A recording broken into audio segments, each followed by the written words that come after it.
mas eu queria lhe fazer duas perguntas que são muito óbvias. Eu imagino qual seja a sua resposta, mas para eu seguir com o assunto, eu tenho que perguntar. E a primeira pergunta é: quem aqui, é óbvia, mas eu tenho que perguntar, quem acredita em Deus? Levante as mãos. Eu falei que era óbvia, né? Tem alguém que não acredita aí? Quem acredita? Vai baixar a mão. Segunda pergunta. Põe aí a segunda pergunta. Você acredita no diabo? Não é que crê nele, não. Acredita que ele existe. Espera aí, pessoal, né? É demais. Você acredita que ele existe? Quem acredita? Pronto. Então agora a gente pode começar. Se você acredita na existência de Deus e na existência do diabo, então você acredita num mundo espiritual. Não acredita? Você então reconhece que o que acontece aqui no plano físico começa no plano espiritual. Nada acontece por acaso. Paulo disse em Hebreus o seguinte: pela fé entendemos que os mundos, pela palavra de Deus, foram criados, de maneira que aquilo que se vê, ou seja, tudo que se vê, a terra, o mar, o universo, o sol, a lua, as estrelas, tudo que você vê, não foi feito do que é aparente, ou seja, não foi feito por mãos humanas, foi feito pela mão de quem? De Deus, por algo espiritual. E é isso que as pessoas aí fora querem provar que não é verdade. Você vê, esses dias, você deve ter visto aí, foi um rapaz bem conhecido que postou isso na internet. Eles fizeram uma experiência, certos cientistas, e eles queriam provar para todos que a oração não funciona. Pegaram um grupo de pessoas no hospital em estado terminal e separaram para receber orações, e elas não sabiam que estavam recebendo orações. Outro grupo em estado terminal, na mesma condição, que não iriam receber orações, e queriam ver se iria haver alguma melhora. Se surpreenderam, porque quem recebeu as orações, ou seja, quem ali recebeu toda a energia do mundo espiritual de Deus, teve uma melhora significativa. E eles tiveram que contestar, mesmo colocando toda a força para duvidar, tiveram que confirmar, aceitar que a oração funciona. Amém? O que é a oração? A oração é uma arma espiritual, que você, quando usa, você está contando com Deus. A oração, ela move o campo, o mundo espiritual. E é o que você precisa aprender aqui. Aqui no congresso, aqui no solo sagrado, nós não vamos passar para vocês motivação. Eu não sou motivador. A gente não vai passar para você dicas empresariais. Eu não sou coach. Nós não somos coaches aqui na Universal. Aqui a gente vai passar para você o poder da palavra de Deus. O poder que está à sua disposição. Quando nós chamamos você para esse congresso, nós queremos que você aprenda a viver pela fé, que você aprenda a fazer o mundo espiritual mover em seu favor. Porque se o mundo espiritual não se mover em seu favor, eu me refiro vindo da parte de Deus, o mal vai ser movido para te atrapalhar. Então você tem que ter olhos espirituais. Você tem que saber enxergar uma coisa e dizer: peraí, isso aqui não é comum não, isso aqui é espiritual, vou usar as armas da fé. E hoje nós estamos perguntando para as pessoas: como eu posso mover o mundo espiritual? Como que você pode fazer isso? Fazer Deus trabalhar em seu favor, com 3 atitudes. A primeira delas, você tem que saber muito bem qual é a sua reação. Porque se você reagir da forma que Deus quer que você reaja diante dos seus problemas, então Ele começa a se mover em seu favor. Nós temos aí o exemplo de Ana, que era uma mulher que vivia triste, vivia cabisbaixa, porque o sonho dela não se realizava.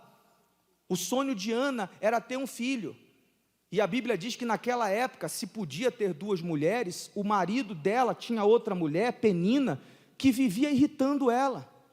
Ela vivia amargurada de espírito. Já viu aquela pessoa cabisbaixa, aquela pessoa depressiva, que toda vez que você pergunta para ela, como que você está? Ela diz, está mal. Como é que está? Está tudo ruim. E aí, como é que você está? Está pior. Ela vive para baixo, ela desanima qualquer um, só com a cara dela. Tem ou não tem gente assim? Ana vivia assim. Ela vivia sendo provocada.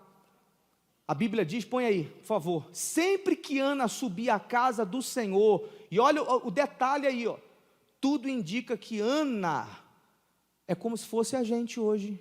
Você está onde hoje? Na igreja. É como se ela fosse cristã, evangélica, cria em Deus. Mas sempre que ela subia à casa do Senhor, a outra a irritava, a outra mulher, porque a outra podia dar filhos para o marido, e ela não. Por isso chorava e não comia. Devia estar magra, coitada. Depressiva. Sabe por quê? Todo mundo sabia o que ela queria. Todo mundo sabia o ponto que feria ela. Por isso que é um conselho que a gente dá para você. Não fique contando os seus sonhos para ninguém, não. Não fique achando que todo mundo torce por você. Porque nesse mundo que nós vivemos, raramente, para não dizer nunca, raramente você vai encontrar alguém que torça por você. Na sua grande maioria tem gente que às vezes chega para você e pergunta, como é que você está? Não é para saber como é que você está não, é para saber se você não está melhor do que ela, porque a natureza do ser humano é assim. As pessoas que convivem com você, elas até aceitam que você tenha o mesmo que elas, mas quando você ultrapassa um pouquinho mais, começa a inveja, começa a perseguição, muda com você drasticamente.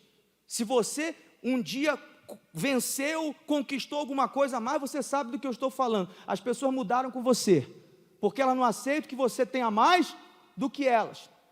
As pessoas sabem qual é a sua dor, sabem qual é o assunto que te entristece, e aí bate só naquele lugar, toca só naquela ferida, porque sabe, eu vou mexer nesse assunto, porque esse assunto vai machucar o fulano. É o que faziam com Ana. A reação dela de chorar e de não comer e de viver amargurada de espírito não resolvia a situação dela em nada. O que estava ruim ficava como? Pior. Essa reação não chama a atenção de Deus. Ela queria que todo mundo tivesse pena dela. Você conhece pessoas assim? Ela quer que todo mundo tenha pena dela. Não vai mudar nada, vai ficar pior. Ana reagiu errado por muito tempo, porque ela queria um filho. Quando ela decidiu ir a Deus, enxugou as lágrimas e disse, eu vou fazer um voto com Deus no altar, e falou a Deus. Ela foi na casa do Senhor, não para chorar dessa vez, mas para fazer um voto com Deus. Ela disse, se o Senhor me der um filho, eu vou dar ele para o Senhor. Esse filho vai te servir, é teu a partir de hoje. Acabou o problema. Ao invés de ter um filho, Ana teve quantos, gente? Quantos, pessoal? Não sabe a história não, gente?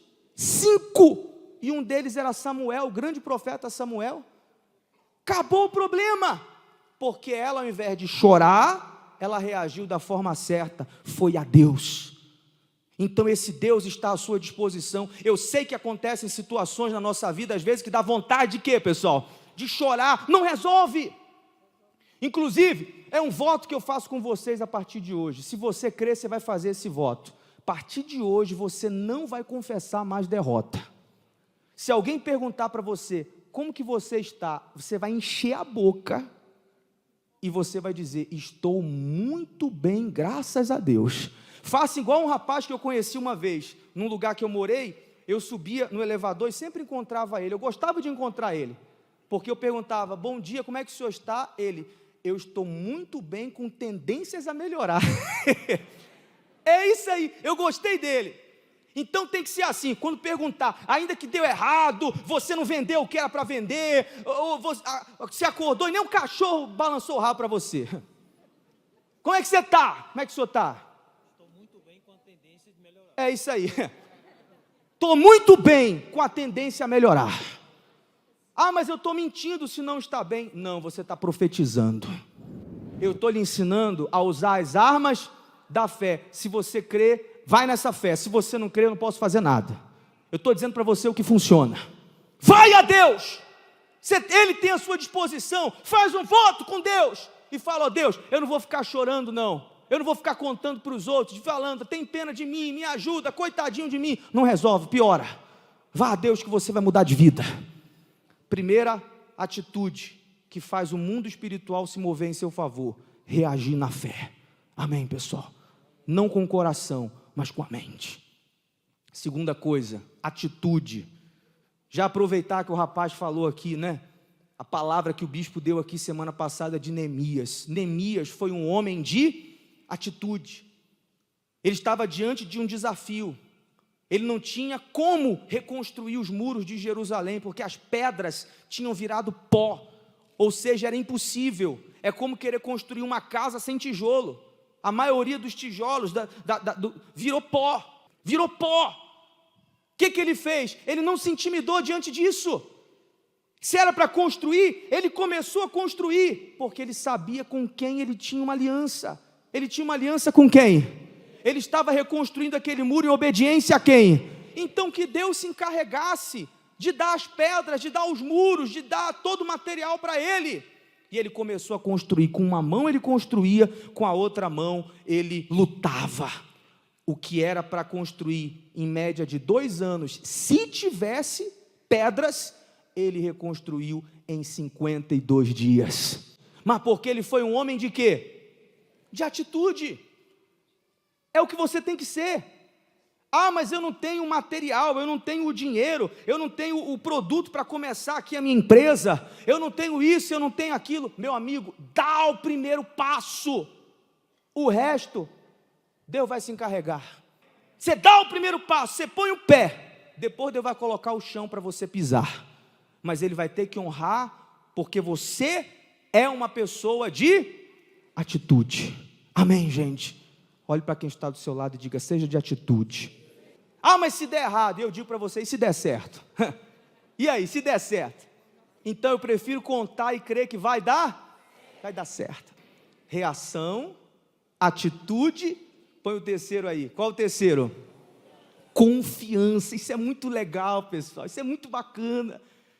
Confiar em Deus não é você se levar pelo que você vê, mas é pelo que você crê. Lembre-se, nós estamos falando do mundo espiritual. Estamos lhe dando armas poderosíssimas no campo espiritual para você vencer. Espera aí, eu fiz uma aliança com Deus. Quem fez essa aliança com Deus? Quem fez? Então, espera aí, você está sozinho? Aquele com quem você fez uma aliança é um fracote? É um qualquer? Quem é? O Senhor dos exércitos, o Criador, que criou tudo com a palavra. A terra é obrigada a obedecer a palavra. Deus disse, criou tudo, haja terra, haja firmamento, está tudo aí. Qual é o fio que segura a terra, pessoal? Aí no espaço. Qual é o fio? A palavra do Deus com quem você fez uma aliança. Daniel confiou em Deus, mesmo quando ele não viu acontecer o que ele esperava. Você lembra o rapaz que deu testemunho aqui semana passada? Ele disse que começou a vir, começou a lutar, e a situação ficou melhor ou pior? Quem lembra? Pior. E quem disse que ficar pior é um sinal de que Deus não está ouvindo você. Ele falou, ficou pior, mas eu não vivo pelo que vejo, eu vivo pelo que creio. Continuou no propósito dele. Dia seguinte a coisa estourou e arrebentou de vez, porque ele manifestou o quê? Põe a palavra aí, põe aí, confiança, confiança, diga confiança. Põe agora o texto. Então me disse, não temas, Daniel. Quem foi que falou com Daniel aqui? Deus. Porque desde o primeiro dia em que aplicaste o teu coração a compreender e a humilhar-te perante o teu Deus, são ouvidas as tuas palavras, e eu vim por causa das tuas palavras. todas as orações que a gente vai fazer hoje aqui já foram ouvidas por Deus. Amém? Mas olha o que aconteceu no campo espiritual. Põe aí. Mas o príncipe do reino da Pérsia me resistiu 21 dias. Então ele foi atendido, ouvido, mas demorou quantos dias para chegar? 21, porque estava havendo uma guerra espiritual. Deus querendo agir e o príncipe da Pérsia, que representa o mal, tentando atrapalhar. É assim. A gente está dizendo aqui para você, você vai vencer. O mal está dizendo, você não vai. É ou não é assim? Você está dizendo, eu vou conseguir. O mal está dizendo, você não vai conseguir. Você está dizendo, eu vou sair daqui e eu vou partir para cima e Deus vai ser comigo. O mal está lá fora e está dizendo, mas eu vou te atrapalhar. Só que vence quem confia mais. Você confia no seu Deus? Depois dessa batalha espiritual, a vitória foi de Daniel. A vitória é sempre de quem confia em Deus. Amém, gente?